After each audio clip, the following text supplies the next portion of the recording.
At UFC 278, the Rocky story of Leon Edwards outdid the movie. He didn't just go the distance in a fight he was losing. Edwards scored a come-from-behind, head-kick knockout of the welterweight champ Kamaru Usman late in the final round. Going into it, I knew it was going to be a tough fight. I said it all week. He is good, you know, but I believe that I was a better man. And even though that was one of my worst performances, it is what it is. Got a clean finish. Coming into the bout, Edwards was on a 10-fight unbeaten streak, with his last loss being a decision to the champ back in 2015. This was his chance to get his revenge against Usman, and he didn't intend on letting either pass him by. Not really. I'm going in there with the mindset of becoming a champion. It's been a long road for me to get here, and I am grabbing it with both hands. No, I do not care about the roar, you know. My aim is to go out there and provide for my family and become number one, and I truly believe I am number one. And Saturday night, I'll prove that. Since beating Edwards, Usman had put together 13 consecutive victories, in which time he won the title, defended it 5 times, and was proclaimed the UFC's pound-for-pound champion. He was just one fight away from equaling Anderson Silva's UFC record of 16 consecutive wins, and he was being touted as an all-time great and the current pound-for-pound king. Edwards wasn't buying it, and he stated that Usman's fame and success had him distracted and ripe for a beating. The champ disagreed. Yeah, I mean, talk is talk. You know, there's one thing that got me here, and that's, you know, my work ethic. Success only drives me to work even harder. So if they're thinking that I'm slipping, it's gonna be a bad night for them. As the pound-for-pound number one, it was always Usman's fight to lose, and questions about how Edwards might get the upset when killers like Jorge Masvidal and Colby Covington couldn't get the job done. They're all very difficult in their sense. I mean, Leon poses a different threat than Masvidal, posed a different threat than Colby, and Colby and Masvidal posed a different threat than Leon. So, you know, I don't take this for granted. I know he's gonna be a very, very tough fighter, and I have put the work in, I put the preparation in. So Saturday night, y'all are in for a treat, Salt Lake City. At the weigh-ins, Edwards looked comfortable in front of the Salt Lake City crowd. By then, Usman's usual game face had set in, but things were about to go wrong. In what was almost a massive upset, Edwards almost took the belt from Usman when he became the first man to take him down, and then almost submit him, all in the first round. Yeah, 100%. That's one of the things that we drove, you know, and I said it all week. It wasn't going to be a striker versus wrestler match, you know. It was going to be a mixed martial arts match, and I'm sorry, I lost my voice. Oh, just crying. Yeah, it was going to be a mixed martial arts match, and just I did. I got the takedown, and I got the back. I need to sharpen up on my finishing. We was drilling it all camp, but he did a good job defending the neck, you know. And for the next 4 rounds, Usman took over with his famed pressure and dirty boxing. Edwards was visibly deflated and looked ready to concede defeat, right up until he didn't.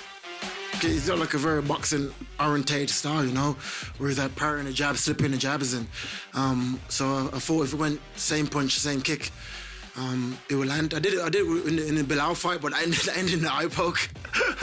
Well, it was the same combination, which is cross head kick, and he just landed perfectly. The win makes Edwards just the 2nd British champion in UFC history after Michael Bisping. There is something that sets them apart, though, and there's only one place for the new champ to go next.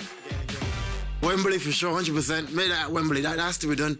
This has never been done before, you know, to have a guy from Birmingham in the UK. Did it from the UK. I know Bisping did it first, but he did it from living in America, you know, so it was hard for people like me to relate, to say, look, we can do it as well.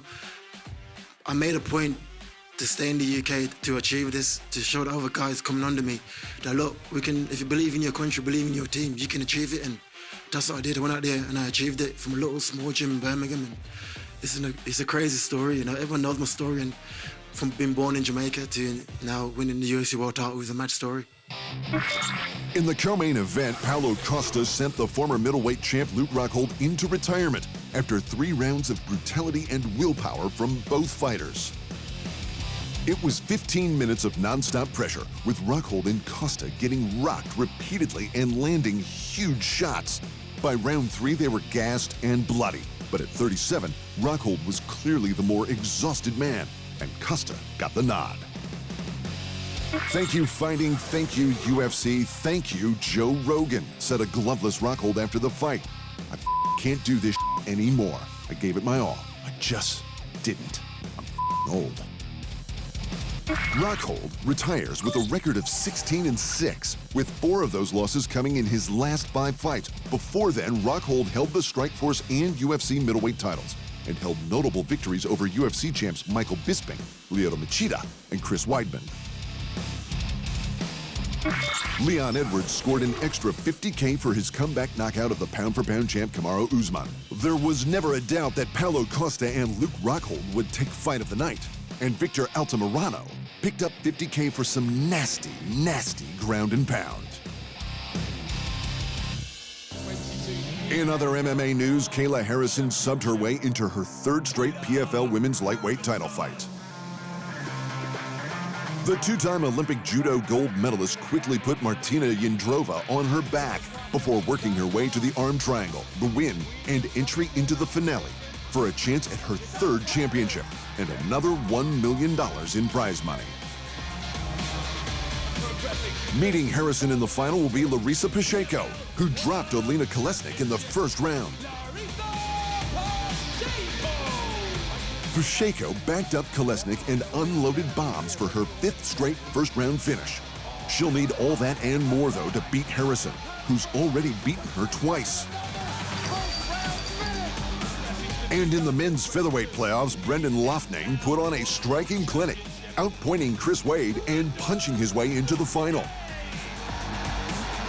The first 2 rounds played out with Loughnane getting the better of the two on the feet, being the faster and more accurate fighter, especially with his hands.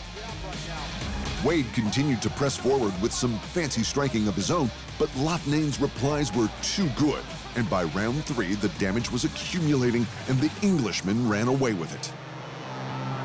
Meeting Loughnane in the final for the $1 million is Bubba Jenkins, who took out Ryoji Kudo in under 2 minutes.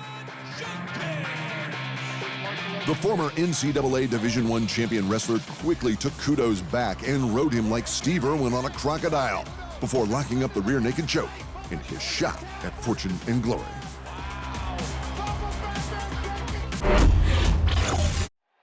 Thanks for watching, and remember, if you want more fight sports in your life, just hit the subscribe button.